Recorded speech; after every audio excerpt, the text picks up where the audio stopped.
crónicas y como hoy las crónicas se trabajan también audiovisualmente, ¿sí? Entonces en el trabajo final para la materia van a tener que hacer una crónica en términos audiovisuales, o sea, pensar una historia cronológica, ¿sí?, en un relato audiovisual.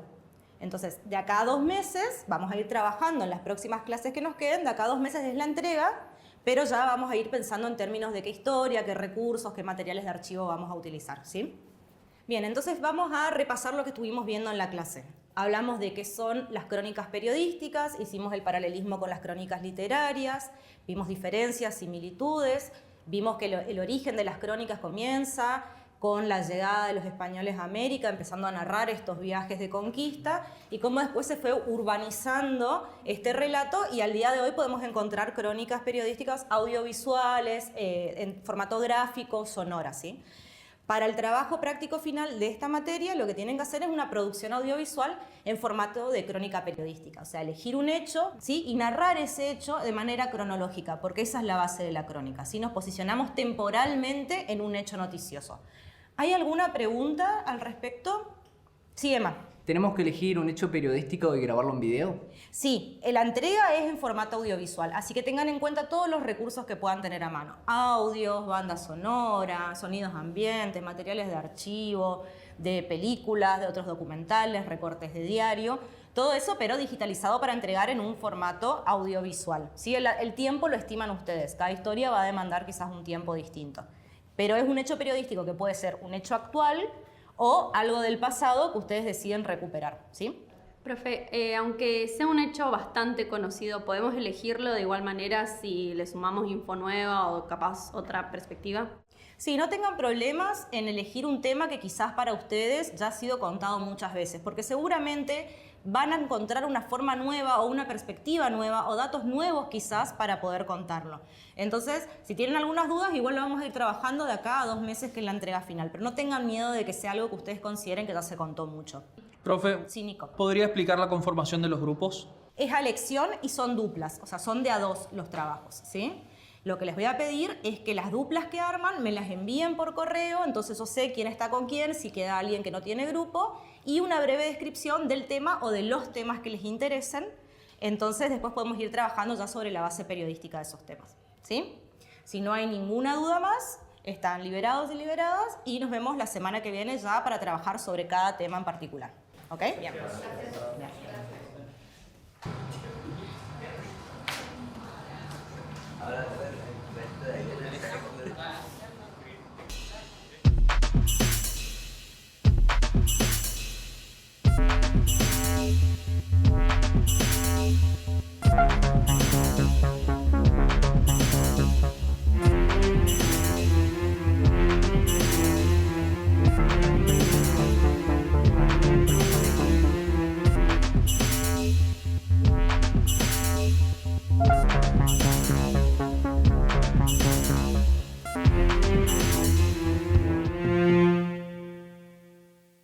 ¿Viste? Porque de 5 posibles temas nos quedamos con 2 nomás, ¿no? Los demás ya los descartamos. Sí, bueno, yo tenía pensado también hablar de esto, de la masacre de Margarita Belén. Si bien hay muchas cosas que ya se conocen, muchas de ellas yo no lo sé y me gustaría poder investigar un poco más. Creo que sí. Yo estuve buscando ya algo de información y algunos contactos también sobre ese tema. Dale, perfecto, no hay problema. Me gustaría que haya un poco de imágenes, ¿sí? Mostrar un poco más la ciudad. Sí, también hay una serie que podríamos usar como base que también nos puede servir y sobre eso sumar nuestra perspectiva. Sí, me parece genial, creo que podríamos buscar esa serie y de ahí sacar mucho material. A mí también me parece que podemos sumar las esculturas, la gente caminando, mostrar que esta historia convive con nuestro día a día. Sí, perfecto, no hay ningún problema. Es más, yo me puedo encargar de la parte técnica, tengo micrófono, cámara, luces y vos te podés encargar de la conducción. ¡Qué vivo! Bueno, eso lo vamos definiendo. Dale, hablamos mañana. Bueno, hablamos mañana.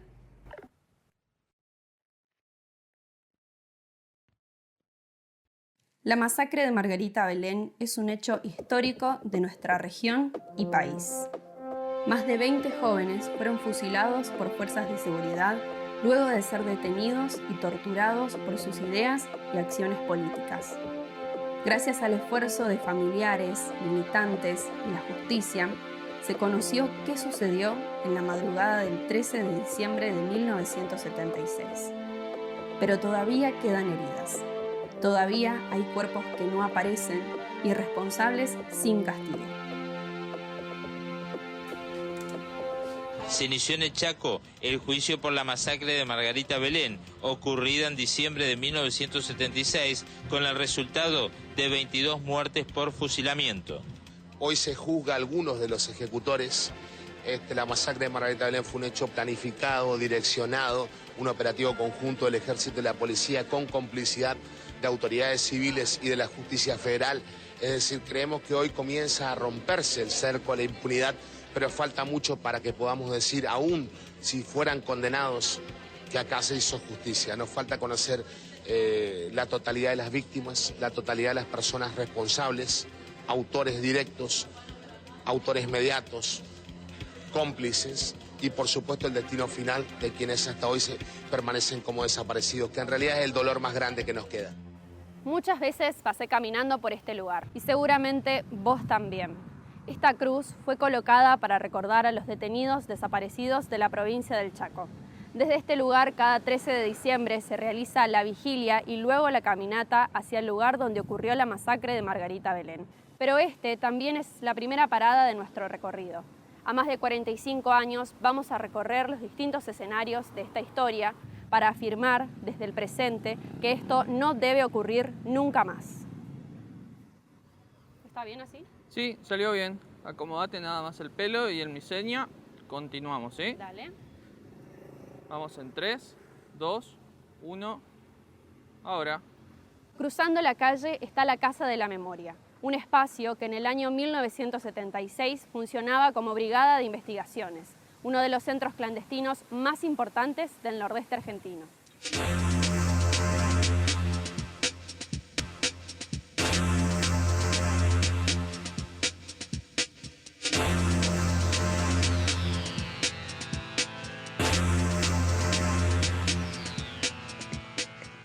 La Policía Provincial utilizó las instalaciones de la Brigada de Investigaciones de la Policía Chaqueña como base de operaciones para la represión ilegal. Este centro clandestino de detención, tortura y exterminio funcionó desde 1975 hasta principios de 1978 en 2 edificios. Este lugar de reclusión clandestina funcionó primero en Juan B. Justo 473 desde 1975 hasta marzo o abril de 1976. Allí deciden mudarlo a esta casona de Marcelo T. Alvear 32 frente a la Plaza 25 de Mayo.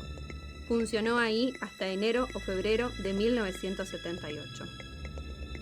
A partir de testimonios de sobrevivientes, pudo saberse que la brigada era visitada regularmente por personal militar y por funcionarios del gobierno de facto.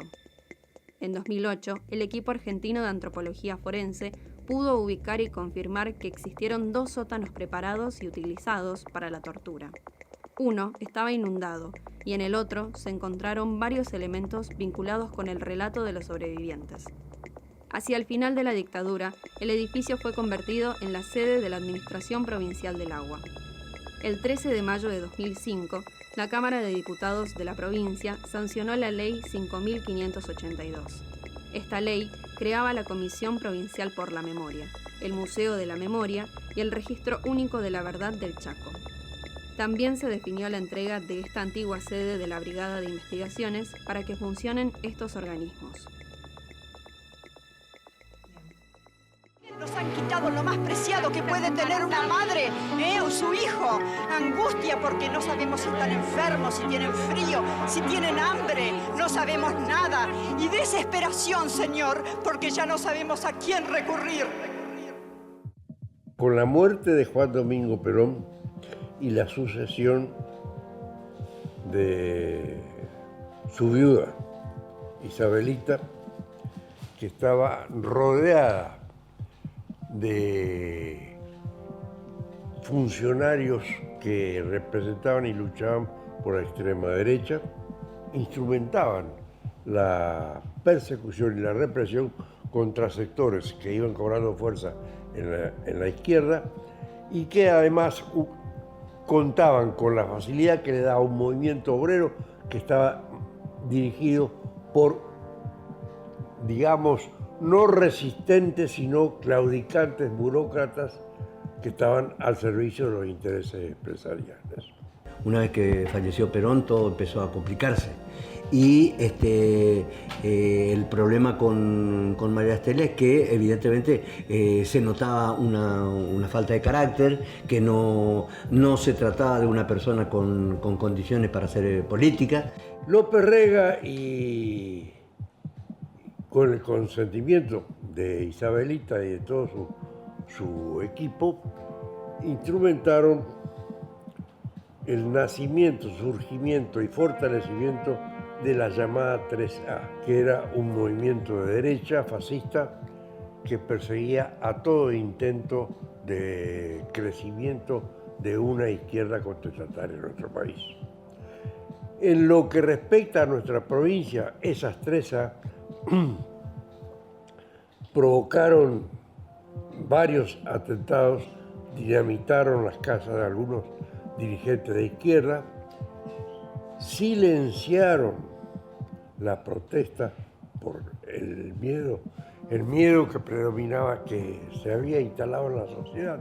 Y a partir de ahí empieza en forma cada vez más asidua, con hechos de violencia concretos, llegando a secuestro de compañeros, entraban a unidades básicas donde estaban funcionando los compañeros, los secuestraban en patota, le pegaban una paliza, con desapariciones, con ametrallamientos, con una situación de violencia ya que era manifiesto, ¿no? Con ese temor generalizado que silenciaba al movimiento obrero, a los partidos políticos y lógicamente a la sociedad. Con ese clima se produce un golpe militar el 24 de marzo de 1976, que si no era deseado, era esperado por gran parte de la población. En alguna medida, un cierto sector respiró hondo creyendo que con este golpe militar se podía estabilizar los desarreglos y las desigualdades que se venían produciendo hasta ese momento.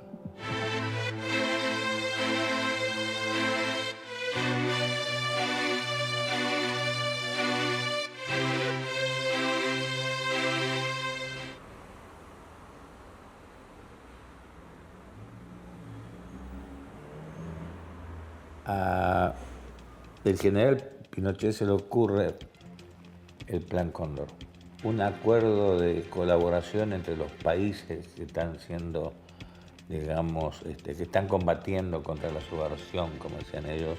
Cualquier agente de inteligencia o de fuerza, de la fuerza que fuere, puede secuestrar un chileno en Argentina y llevarlo a Chile para ser interrogado, muerto, lo que sea.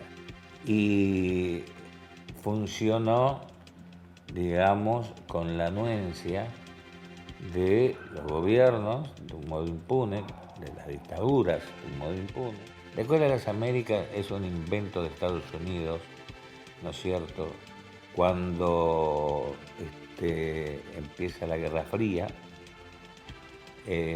agitan el fantasma del comunismo, instalan en Panamá lo que se va a llamar la Escuela de las Américas, donde oficiales norteamericanos entrenan a seleccionados oficiales de cada país de América Latina en lucha contrarrevolucionaria. Y consecuentemente, si decimos que la agresión, que la subversión nos agrede, debemos interpretar que su agresión es también tan global como es global el fenómeno de la subversión. Y es justamente a través de esa agresión global que se pretende conculcar la libertad del hombre argentino y cambiar su sistema de vida por otro a través de la intimidación, a través de la privación de la vida, de militares, de policías, de periodistas, de sacerdotes, de trabajadores, de empresarios. Se pretende conculcar ese bien de la libertad a través de los lavados de cerebro, de la confusión de nuestra juventud, de desapegarnos a eso que nunca debíamos habernos desapegado, que son nuestros valores tradicionales, de familia, de patria, de dignidad. Esa es la subversión. Y ese es el flagelo contra el cual las Fuerzas Armadas luchan y pretenden ser comprendidas. Hay muchas historias. Estudiantes, sindicalistas, madres, padres. Algunos eran muy chicos, adolescentes. Si bien la persecución y represión comenzó con el gobierno democrático de Isabel Perón, con el golpe de Estado se pone toda la estructura del gobierno y las Fuerzas Armadas para secuestrar personas.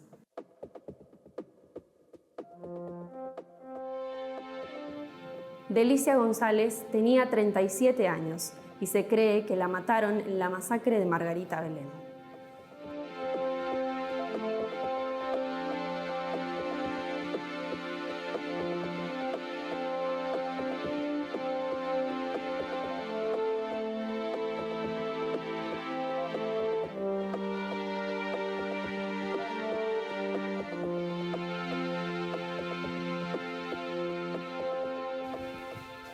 ¿Me puedes preguntar si querés cualquier cosa? Sí, te quería preguntar, ¿qué pasó con la gente que fusilaron en Margarita Belén? Bueno, en la masacre de Margarita Belén fue un pretendido enfrentamiento, ¿sí? Entonces, un grupo de detenidos al que oficialmente trataron como supuestamente fallecidos durante el pretendido enfrentamiento fue enterrado como NN en el cementerio de Resistencia. Otro grupo que fue considerado como prófugo luego de este falso enfrentamiento es el que se encuentra desaparecido, sus cuerpos también. Y hay un tercer grupo que nosotros vinculamos como caídos en la masacre de Margarita Belén, no porque haya estado en la lista de los trasladados como el resto de los compañeros, sino por la proximidad de la fecha en que desaparecieron y el último lugar de detención en el que fueron vistos con vida. Esos compañeros también están desaparecidos. ¿Y qué pasó en este caso con todos esos cuerpos que todavía siguen sin identificar y sin encontrar? Luego de la masacre, un grupo de compañeros fue enterrado como NN en el cementerio de Resistencia y meses después fueron notificando a las familias de que vinieran a retirar los restos. Algunos los entregaron con las identidades cruzadas. Hay otro grupo que fue, por ejemplo, reconocido como NN en tumbas del cementerio empedrado. Y esa línea de investigación nos abrió la posibilidad de saber de que algunos de los cuerpos los arrojaron al río Paraná. Desde el 2005 el EAF está haciendo trabajo de identificación de esos restos y de restitución de identidades. Así que es un trabajo largo de investigación que estamos haciendo y que va a estar abierto hasta que aparezca el último compañero. Bien, gracias. Gracias a vos.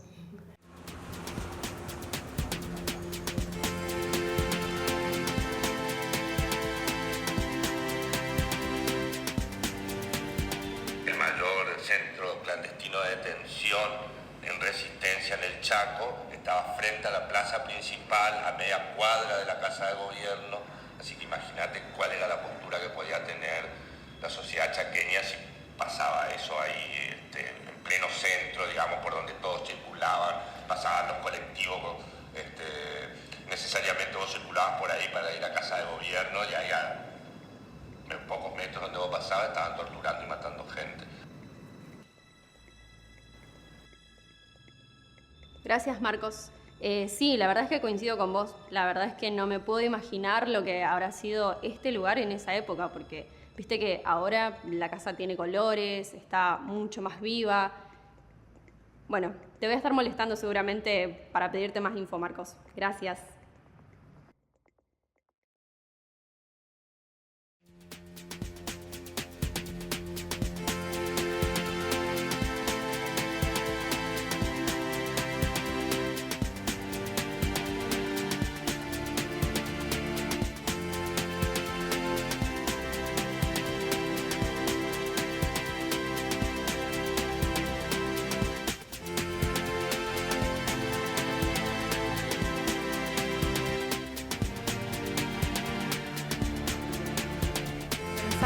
obra de Fernando Traverso, que vino antes de recuperar la casa, cuando la casa todavía era las oficinas de agua de la provincia. Que él hizo, él tiene un stencil de una bicicleta por un amigo que ató la bicicleta y después lo secuestraron, entonces quedó la bici. Y él tenía la idea de hacer tantos stenciles de bici como los desaparecidos de Rosario, y eso rompió todo fue mucho más de lo que él pensaba, y no sé si ya no se pasaron las 30.000 bicis, porque él lo que hizo fue 22 bicicletas con los caídos de Margarita, los nombres que teníamos hasta ese momento. Lo volvimos a invitar cuando recuperamos la casa bastante tiempo después, porque se taparon todas las bicis de la ciudad. Con los años, los cambios de los lugares donde se hicieron las bicis, hasta el mismo que había pintado en la fachada también la cubrieron, y todos los centros, se apropiaron de esa obra y pasa a ser colectiva. ¿Estoy bien acá? Sí, acomodate nomás el pelo, no tenés nada que interfiera con el micrófono. No, creo que no. Bueno, vamos en 3, 2, 1, acción. Las personas que estuvieron acá fueron perseguidas y secuestradas por su pensamiento político. Participaban de centros de estudiantes, partidos políticos, sindicatos y organizaciones militantes. ¿Cuál era ese pensamiento tan peligroso para la Junta Militar? La militancia de los 60 y los 70 de América Latina, uno de los mayores aportes y legados con los que uno puede sostener es esta idea del hombre nuevo, la mujer nueva, que tiene que ver con valores de profundo compromiso, de solidaridad, de democracia, de respeto a la diversidad, de una humanidad que camine dignamente, esta posibilidad de dar la vida por el otro, la propia vida al servicio de la búsqueda de la justicia social, de la búsqueda de la igualdad y de la búsqueda de la libertad como valores necesarios e imprescindibles en la construcción de sociedades más humanas, ¿no? Me parece que esto podemos incluirlo también. Sí. Ah, mira, justo Marcos me mandó un mensaje. Las publicidades del régimen militar estaban ligadas a promover los grandes valores de los argentinos, familia, patria, justicia, siempre ligados a los valores cristianos, católicos básicamente, para que lo normal el intento de normatizar la sociedad pase por estos ejes, digamos. La educación, siempre en los términos en los que ellos entendían educación, y sí, básicamente como la familia como pilar de la sociedad, indestructible, el modelo patriarcal, el padre trabajando, la buena esposa esperando en la casa con los hijos impecables y listos para recibirlo al padre que viene de trabajar cansado. Creo que eso también puede ir en el proyecto. Dale. Y también me parece que es importante este video, mira. A ver. O los agentes del caos se hacían cargo de la situación, o las Fuerzas Armadas asumían el poder político. El día 24 de marzo último, cuando se hizo necesario detener un proceso nocivo y destructor e iniciar otro de recuperación nacional, el país dejó de ver su fe muerta y el temor cercándolo para lanzarse a otra realidad. La antigua realidad del argentino que defiende su herencia histórica, su cultura proverbial y su credo cristiano. A 6 meses de dar nacimiento a la tarea de sanear las finanzas públicas, de rescatar los valores de la nacionalidad, de reafirmar que la familia argentina, el hogar y la juventud son los únicos módulos generadores de grandeza, bajo la bondadosa mirada de Dios. Bueno, las publicidades fueron determinantes, digamos, era también otro cliché, digamos, donde lo nacional o la industria nacional era todo lo que estaba mal, la famosa silla que se rompe, y todo lo que era importado era lo mejor, que básicamente eso significó la destrucción de la economía local, la destrucción de la industria. Ahora hay mucho más para elegir. Aproveche esta situación y compare. También avanzaron en otros sectores que por ahí no eran tan promocionados. El sector cooperativo fue altamente atacado. Fueron uno de los dos peores momentos del sector cooperativo. El primer gran cambio que se produce financieramente en el sector cooperativo cuando se empiezan a tener que fusionar las cooperativas es a raíz de los cambios en la política monetaria y en la política bancaria, básicamente de la dictadura, que después en democracia, por ejemplo, tiene su continuidad con el modelo de Menem, y que en ese momento las cooperativas se tuvieron que unir para crear un banco por encima de todas estas pequeñas cooperativas que daban préstamos a los productores, por ejemplo, porque el nuevo régimen las excluía del sistema financiero, que el gran golpe se lo dio Martínez de Hoz, digamos, con su famosa política liberal, con la tablita, y bueno, y fue otra vez otro auge, digamos, de los argentinos y el dólar. Si bien es muy patético nuestra historia, digamos, como cada tanto, con cada golpe económico, el dólar era el refugio de las clases medias y altas. En la dictadura, con la famosa tablita de Martínez de Hoz, fue muy fuerte y muy destructivo para la economía argentina en general. Creo que eso también lo podemos sumar. Claro. Usted seguramente lo conoce por Néstor. Habrá escuchado sus comentarios radiales con recomendaciones y críticas sobre el mundo del cine. Sí, es una personalidad muy discutida, un cronista de cine que actualmente es el interventor del ente de calificación cinematográfica, Miguel Paulino Tato, doctor en periodismo. Exactamente, ese doctor en periodismo puede parecer broma, pero realmente a través de 50 años en la Universidad del Cine uno se doctora, que es lo que he hecho yo. Señor Tato, ¿es usted censor? Me siento censor, me sentí siempre, porque creo que hacer crítica de cine es ya ejercer la censura. De alguna manera también la ejerce todo el mundo cuando a la mañana o a la tarde, en fin, elige la película que va a ir a ver. Uno no va al primer cine que encuentra, el que está a la vuelta de casa, va al cine que elige uno mismo, viendo la cartelera y diciendo esta película no, esta no, esta sí. Después de 10 o 15 películas uno elige una y ha descartado a lo mejor 10 o 14 películas. ¿Qué tiempo? Es increíble lo de la censura. Y lo de las publicidades que me mostraste también.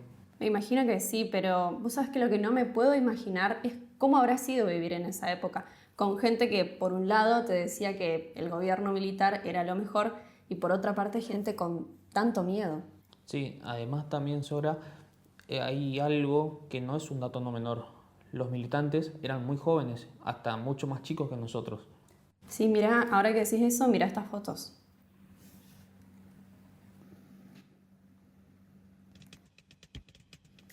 Mira a Eduardo Fernández, por ejemplo. Él tenía 21 años cuando lo detuvieron y un testigo lo vio en la Brigada de Investigaciones y se cree que es uno de los asesinados en Margarita, uno de los NN. Él había nacido en Córdoba, pero creció en Corrientes y con el papá hacían viviendas barriales en zonas humildes. Él empezó a militar en la Juventud Peronista de Goya, después en ligas agrarias por la lucha de la tierra y de ahí a Montoneros.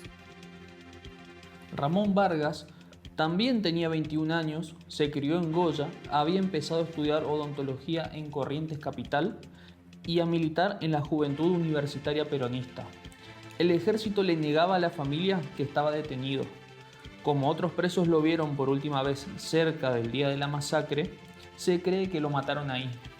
Una hermana de él también está desaparecida y a su pareja, Dora Noriega, también la desaparecieron en Margarita Belén.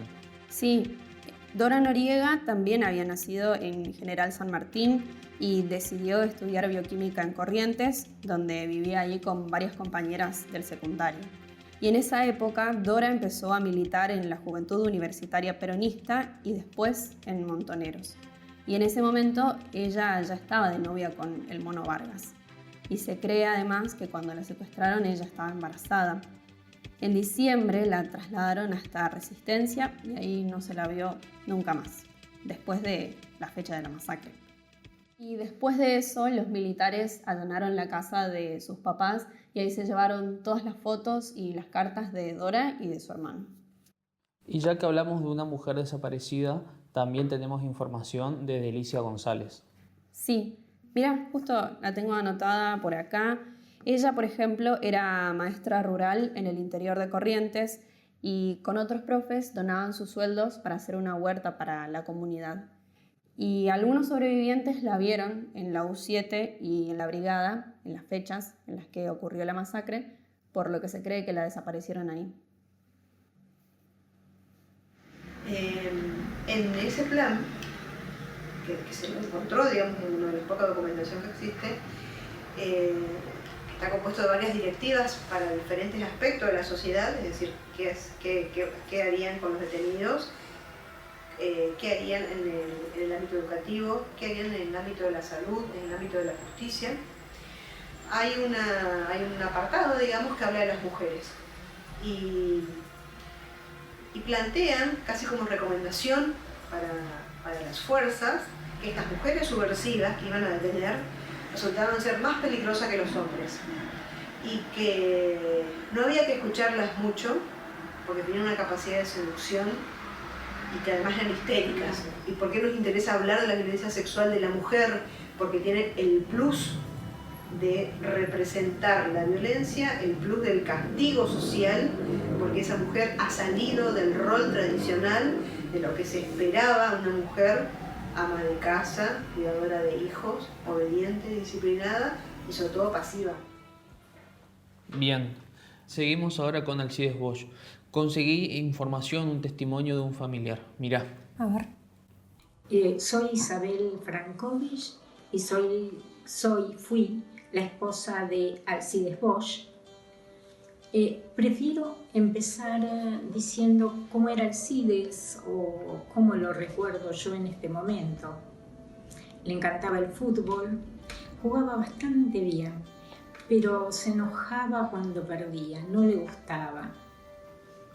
Era jodón, muy simpático, muy alegre, disfrutaba de los asados con amigos y era el que estaba ahí haciendo el asado. Era también el que contaba los chistes. Un tanto desprolijo al vestir. Era un gran lector. Puedo decir que fue un militante de tiempo completo. Siempre dispuesto a dar una mano, siempre dispuesto a ayudar. Muy convencido de que la lucha era justa, necesaria y que valía la pena. Cuando nació Pablo en mayo del 76, me dijo que él iba a empezar a cuidarse mucho más que antes, porque se sentía muy responsable al ser el padre de Pablo. El 13 de diciembre, casualmente, los tíos de Alcides, donde nosotros estábamos viviendo en Formosa, viajaron a Resistencia y al llegar a la altura de Margarita Belén, la policía los detiene, los hace circular por la banquina y les pide que no miren. Ellos miraron y lo que vieron fue el pavimento lleno de sangre. Con mucha ayuda conseguí muchos diarios desde el 22 de noviembre para ver si había alguna noticia de Alcides, pero no, nada. En enero del 77 me voy a vivir al monte con los compañeros de las ligas. Era el lugar más seguro y lo que podíamos. Estuve un año en el monte Luego seguí escondida en casa de mis padres. De alguien más que podemos conseguir información es de Carlos Enrique Teresecuc. Él nació en Posadas Misiones y fue seminarista. Además, se inscribió en trabajo social y fue elegido por el centro de estudiantes. También daba clases de apoyo y lo secuestraron en su trabajo, lo cual hizo que esté detenido en varios lugares. Hace unos años recién encontraron e identificaron sus restos. Y como dato, la Facultad de Misiones le hizo varios homenajes. Vamos a mirarlo. Dale.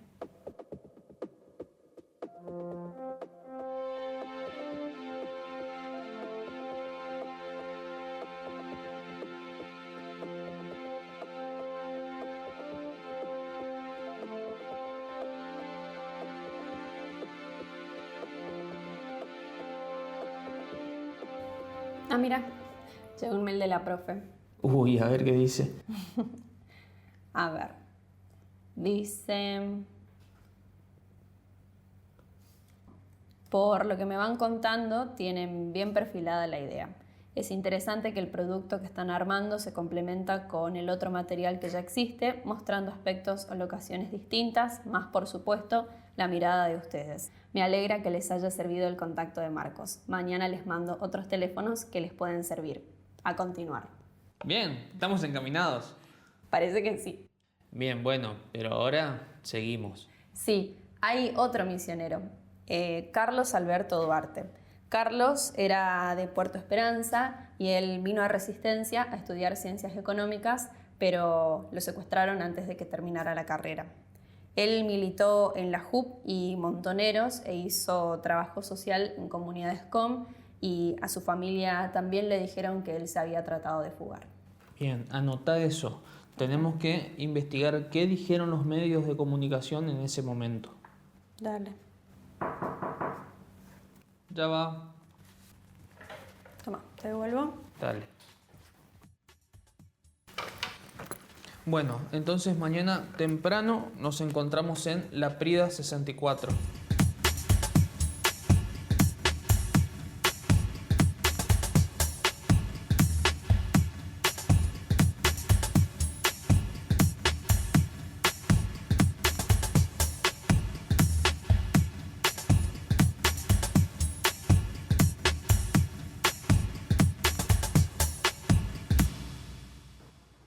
Nos encontramos en Avenida La Prida al 64 en la ciudad de Resistencia. En 2021 se inauguró este monolito para homenajear al detenido desaparecido Carlos Alberto Zamudio. Carlos nació en esta ciudad y desde muy chico jugó al básquet. Incluso estuvo en la selección chaqueña. Fue preceptor del Colegio Nacional mientras estudiaba Ciencias Económicas. Desde allí comenzó a militar. Carlos fue testigo del casamiento de Luis Díaz, otro de los asesinados en la masacre. Luis era de Mercedes, Corrientes. Había venido a Resistencia a estudiar. Pasó a la clandestinidad muy joven y su familia sufrió varios allanamientos y robos por parte de las fuerzas de seguridad. Cuando lo secuestraron, lo llevaron a la brigada y el 12 de diciembre lo subieron al convoy que iba a la alcaidía.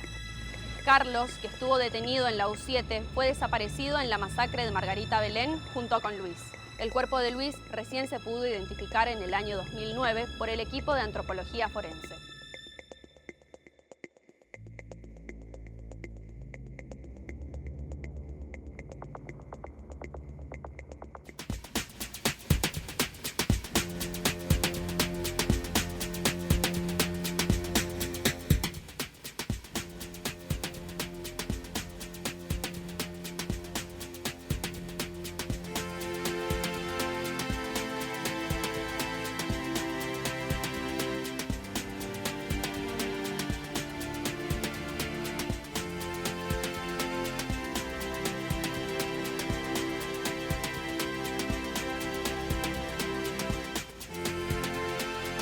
Nos encontramos en la estación de trenes de Resistencia. A 2 cuadras de acá, por la calle Ameguino, Luis Barco alquilaba una pieza de una pensión para estudiar en la UTN. Fue presidente de su centro de estudiantes y militó en la JUP. Tenía 25 años cuando lo secuestraron en esa pieza de pensión. Su familia lo buscó durante muchas semanas hasta que pudieron verlo en la alcaidía, muy deteriorado por la tortura. Cuando lo trasladaron a la U7, no pudieron verlo más. 20 días después de la masacre de Margarita Belén, su familia recibió una notificación sobre el fallecimiento de Luis.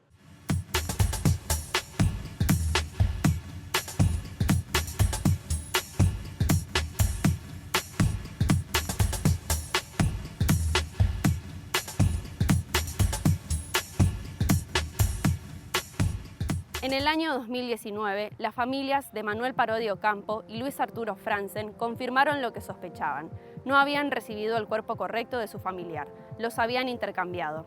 Gracias al equipo de antropología forense se pudieron identificar las verdaderas identidades y darles una sepultura correcta. Y aunque parece algo que solo ocurriría en una película, esta era una de las tantas estrategias que utilizaban los militares para desordenar pruebas y dañar a los familiares de los desaparecidos.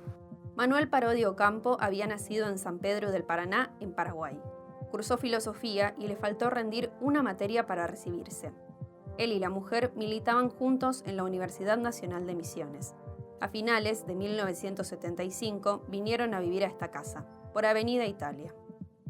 En abril de 1976, el ejército y la policía allanaron su casa. Los secuestraron a ambos y les robaron la heladera, muebles, libros, ropa y la cuna y ajuar del bebé que estaban esperando. Quienes estuvieron a cargo del operativo fueron Gabino Manader, de la Brigada de Investigaciones, y el teniente Pateta, del Regimiento de la Liguria. Manuel tenía 24 años cuando lo fusilaron en Margarita Belén. Su esposa tenía 6 meses de embarazo en ese momento. El padre de Manuel retiró sus restos, pero el cuerpo estaba irreconocible por la tortura. Quien también retiró un cuerpo fue el papá de Luis Franzen. Luis había nacido en Posadas, Misiones. Fue delegado de los trabajadores del correo y militó en la Juventud Peronista. Unos años antes de que lo secuestraran, participó en la organización del primer sindicato de empleadas domésticas. Cuando Luis se enteró de que las fuerzas de seguridad lo perseguían, se ocultó, pero cuando regresó a Resistencia, lo secuestraron en la calle. Manuel y Luis eran muy amigos. Algunos de los detenidos que fusilaron en Margarita Belén estaban alojados acá, en la Brigada de Investigaciones. Claro, eso es Marcelo T. Alvear 32, frente a la Plaza 25 de Mayo. Sí, y hay otros que estaban en la U7. A ver, vamos a buscar. Esto es Avenida Las Heras 1555. Y de ahí, en la tarde del domingo 12 de diciembre, los trasladaron a todos a la Alcaidía de Resistencia. ¿Y será que ahí nos van a dejar filmar? Y no sé, habrá que preguntar.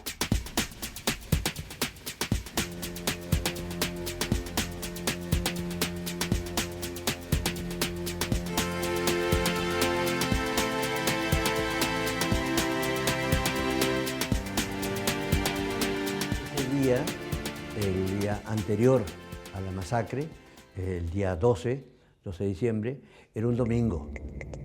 Y el domingo en la cárcel tiene una particularidad de que no hay prácticamente novedades, salvo cuestiones rutinarias. Una de ellas es que los presos sociales que estaban en la planta alta bajaban a visita. Al rato escuchamos que se abre el portón de ingreso al pabellón y un guardia que entra a caminar por entre las celdas. Frente a la reja de nuestro pabellón dice: todo el mundo de cara a la pared, tirado al piso, con las manos adelante. Pucha, bueno. Había algo absolutamente anormal. Segundo hecho, nunca cortaron la visita y nos hacían tirar al piso. Escuchábamos que entraban camiones, y ruido de camiones, y que esos camiones estaban entrando al penal. Escuchaba cuando ingresó la patota a golpe, al paso marcial, digamos, al trote marcial, y que avanzaban por el pasillo. Nos decían: sepan dónde están. A partir de acá ustedes están en la alcaidía. Entonces nos pegaban una paliza y en todos los penales nos hacían lo mismo. Siempre de recibimiento una paliza. Entonces nosotros sabíamos lo que era una paliza.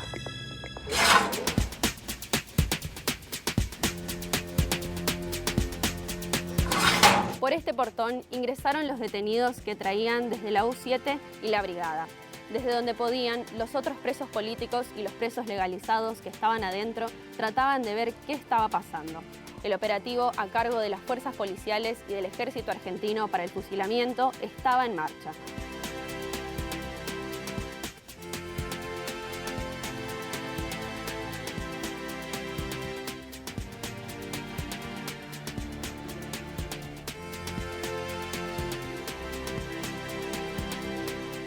Era un domingo, no existían los traslados en día domingo.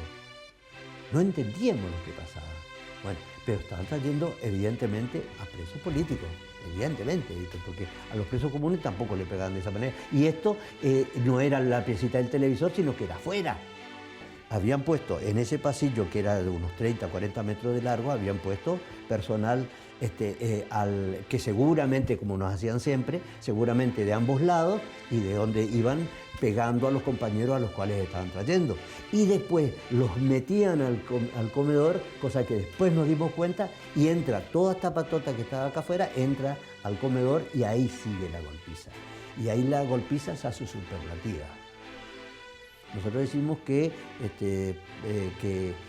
los ruidos que escuchábamos eran de muerte, gritos de dolor de los compañeros, por más que teníamos tendencia a los compañeros cuando nos estaban torturando o nos hacían ese tipo de cosas, evitamos gritar demasiado o no emitíamos demasiado sonido. Bueno, acá evidentemente no había control, digamos, y los estaban matando a golpes. Yo por lo menos sostengo que ahí a más de un compañero lo mataron a golpes.